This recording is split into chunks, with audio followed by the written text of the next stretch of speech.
All right, let's jump right in. If you run a CPA firm, you know this feeling, right? You're hustling, you're landing bigger clients, you're building your name. But there's this huge challenge that comes with all that success. How do you actually grow without sacrificing the quality that got you here in the first place? That's the big puzzle we're going to solve today. And it starts with a question that, well, it might hit a little close to home.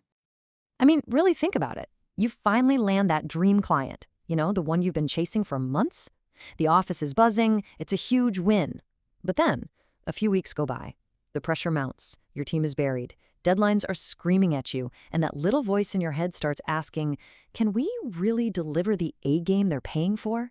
All of a sudden, that amazing win starts to feel kind of like a curse.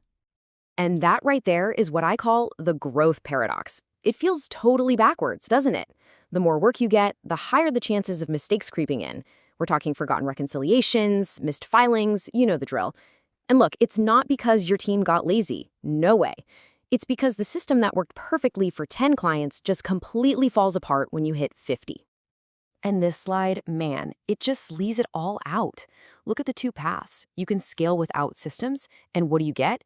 Inconsistent work, blown deadlines, a totally frustrated team, and you're constantly doing costly rework that just kills your margins. Or you scale with systems, and suddenly the work is dependable, you're hitting your deadlines, your team feels confident, not crushed, and your profits, they actually go up. It's a night and day difference for sure. So here's the most important thing to get right now. If you're feeling this pain, it is not your team's fault. Let me say that again. It is not your team. You hired smart, dedicated people. The real problem, the real bottleneck, isn't their talent. It's the lack of a scalable process. It's a systems problem. And the great news? Systems problems have system solutions. Okay, so how do we build that solution? We start with what I call the pillars of quality. I want you to think of this like the foundation of a house. You can't just keep adding floors without making sure the foundation is solid rock. This isn't about just hiring more bodies. It's about building a rock-solid structure so that everyone, your internal team, any outside help, produces work at the exact same high level every single time. All right, let's break down this blueprint. Pillar 1, standardize your templates. Everyone has to start from the same playbook, no exceptions. Pillar 2, mandate checklists. This is your quality control net, making sure nothing gets missed, every single deliverable. Pillar 3, have a plan for exceptions. When something weird comes up, there has to be a clear process for who handles it so it doesn't just get swept under the rug. 4, train and calibrate. You got to make sure your whole team, internal and external, is on the same page about what good looks like. 5, use version control. This gives you a clear audit trail. You always know who touched what and when. And finally, number 6, create feedback loops. This is how you learn from your mistakes and make the whole system smarter over time. Now, once you have those pillars, you can start talking about things like outsourcing. A lot of firms see it as the only way to get more capacity, but they're absolutely terrified of losing control, and for good reason. But here's the trick. You don't think of an outsourced team as some separate thing. You think of them as a plugin, an extension that snaps directly into the quality system we just built.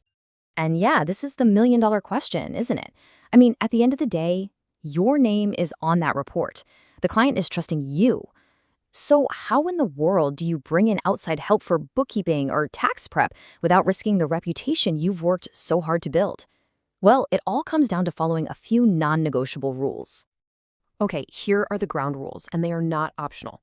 Rule number 1, nothing, and I mean nothing, goes to a client until your own team has reviewed it, period. That's your firewall. Rule 2, the outsourced team uses your stuff, your templates, your checklists, they have to work your way. Rule 3, they have a crystal clear process for flagging exceptions, so your review is quick and focused on what matters. And you're giving them constant feedback to keep them on track. If you do this, you can start small and you never, ever lose control of the quality. Okay, so that's the big picture strategy. We have the pillars, we have the rules for bringing in help, but how do you actually make this stuff happen every single day? Turn it from a good idea into just the way you do things. We need some concrete tactics. Here are 5 things you can start doing like tomorrow. First, monthly QC audits. Just randomly pull 3 to 5 client files and check them. Why? Because what gets measured gets done. Second, team scorecards. Make quality visible. Grade the work on accuracy, on timeliness. Make it a game. Third, a documented playbook of SOPs, a single source of truth. Fourth, onboarding training. New folks should shadow your best people so they learn the right way from day one. And finally, super important, escalation rules. Your team needs to know exactly when to raise their hand and say, hey, I need a second set of eyes on this. All right, I can already hear some of you thinking this. All these checklists, all these reviews, are you seriously talking about a zero-error standard? That's not realistic, right? People are human. And you know what? You're 100% right. Zero errors is not the goal. The goal is resilience. It's about building a system that catches almost everything, so you have very few errors. And when one does slip through, you find it and fix it fast. It's not about being perfect. It's about being really, really good at catching imperfections. That's what clients actually trust.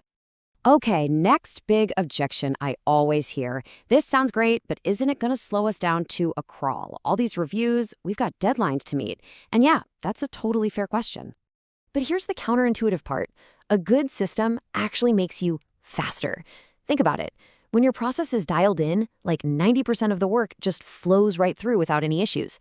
That means your senior people, your most expensive resources, aren't wasting time checking basic stuff. They're only spending their brainpower on the 10% that's actually tricky, the exceptions. It's all about focusing your best people on the hardest problems. So, let's bring this all home. As we wrap this up, it all comes down to one core idea. Growing your firm is awesome. It's what we all want. But if you're only focused on signing the next client without shoring up your foundation, you're taking a huge risk. And if there's one thing you take away from this, let it be this quote right here. The goal isn't just more capacity. It's more reliable capacity. That's everything. It's about having the confidence to look any new client in the eye and know, truly know, that the work you deliver for them will be just as flawless as the work you did for client number one. So I'm going to leave you with this one last thing to chew on. Take a hard, honest look at your firm right now. Is it built for more clients, or is it built for more reliable work? Because you might just be one big client win away from everything starting to crumble. And the answer to that question, well, that's going to define your future. Thanks for joining me.